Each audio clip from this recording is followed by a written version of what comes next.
लोकंकु आपणैबा शिख, लोकंकु भूलिबा शिख, जेउठी इज्जत नाही से जगार उठी आसीबा शिख।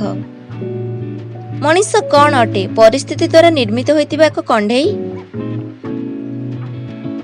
जीवन रे खुशी को पाइबार कोनोसी भी रास्ता न थाए। मनीष निजे निज पई रास्ता बनाई थाए। जेउठी ताको जीवार थाए एही कथा जे जानिगला जान खुशी तार ठिकाना पाइगला। जीवन रे जेते त्याग करिबो सेते पाइबो। लोक कौन कहिबे? प्रथम दिन हसिबे, द्वितीय दिन मजाक उड़ाइबे, आ तृतीय दिन सब किछि भूली जिबे। सेथिपई लोकंक विषय चिंता न करी ताहा कर जहा उचित। जेउथिरे तुमे खुशी अछ मने रखिबो जीवन तुमर, लोकंकर नुहे। केही प्रशंसा कले सांगे सांगे खुशी होई जाओ नाही। मने रखिबो प्रशंसा पोल तले स्वार्थर नदी बही थाए। समस्या जीवन रे बिना कारण रे आसी न थाए। समस्या आसीबा एक संकेत देई थाए कि आम जीवन रे किछि बदलाइबा उचित। जीवन रे सबुठु भल आ खराब कथा एया जे बयस बीतिबा सहित एहा बुझा पड़ी थाए जे दिन खराब हेउ अबा भल बीती जाई थाए। जीवन रे किछि अध्याय एमिति होई थाए जहा आजि नुहे तो काली बंद ही होई जाई थाए। सेथिपई जे तुम पई नुहे ताको जबरदस्ती धरी रखिले छि लाभ नाही। जीवन सारा पछे एकुटिया रही जाओ किंतु जबरदस्ती का सहित संपर्क रखिया पई जिद्दी करो नाही। हिसाब रखुता आजिकाली लोक एहा पचारि नेउछंती तुमे मो पई करिछो बा कोन। जीवन रे बेले बेले आगु को बढ़िबा पई पछको हटिबाई भी जरूरी होई थाए। समय और सम्मान भारी अजब होइथांदी। तुमे जाहाको सम्मान करिवो से केबे भी तुमको समय देबो नाही। आउ तुमे जाहाको निजर समय दब से मनीष केबे भी तुमर सम्मान करिवो नाही।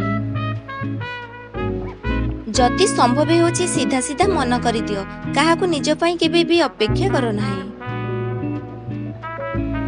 दुनिया रे किछि लोक एमिति थांती तांको तुमे जेते भल पाइबा दियो, जेते भी सम्मान करना काहेकि शेषरे सी आपनको धोखा ही देबो। काहेकि ना आपण लोकंक प्रकृति को केबे बदलाई परिबे नाही। जदि केही तुम साथी रे रहिबा को चाहू नाही तेबे ताको आजादी ही करि दियो। जाबुडी धरी रखिथिबा संपर्क रे केबे शांति मिलि न थाए। एहा जरूरी नुहे जे मिठा खुआई कि मिहुआ मिठा करा जिवो। मिठा शब्द कहि कि भी कहा जीवन रे मिठा भरी हुए। चुप रही कि भी आपण जानि परिबे आपण किए। आपण जानिछंती लोके हमर सम्मान काहेकि करंती नाही। काहेकि ना आमे तांको एहा अनुभव कराई देई थांती कि आमे तांको एहा लागि थाए कि से जेबे चाहेबे हमर फायदा उठाई परिबे, आम द्वारा किछि भी कराई परिबे। संपर्क ता सह रख जे इज्जत आ सम्मान देउछि। स्वार्थर संपर्क रखिबा किछि लाभ नाही। लुह मन कष्ट हेले जाई बाहरी थाए किंतु केबे भी कहा मन रे कष्ट देबा पई बाहरी न थाए। निज लोक नुहे निज कर्म ही फेरिक आसी थाए। आजिर समय रे केही आपणकर होई रही न थांती। लोके से पर्यंत निजर होइतांती जे पर्यंत तुम पाखरे तांकर स्वार्थ थाए। जेबे आपणक रहिबा न रहिबा बराबर होई जाई थाए सेते बेले आपणक न रहिबा भी भल होई थाए। समय केबे रही न थाए। आज जदि खराब चलुछि तेबे काली भल निश्चय चलिबो। आपण केवल निस्वार्थ होई के कर्म करंतु, ताहा केवल आपणक हाथ रे अछि।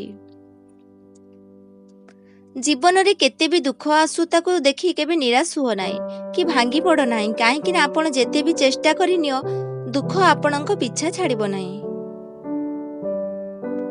सेथि पई सब बेले समस्यार सामना कर। समस्या को देखि केबे डरी जाओ नाही। भिडियोटी जदि भल लागुछि ताहले चैनल को सब्सक्राइब कर दियो। रहूची, धन्यवाद।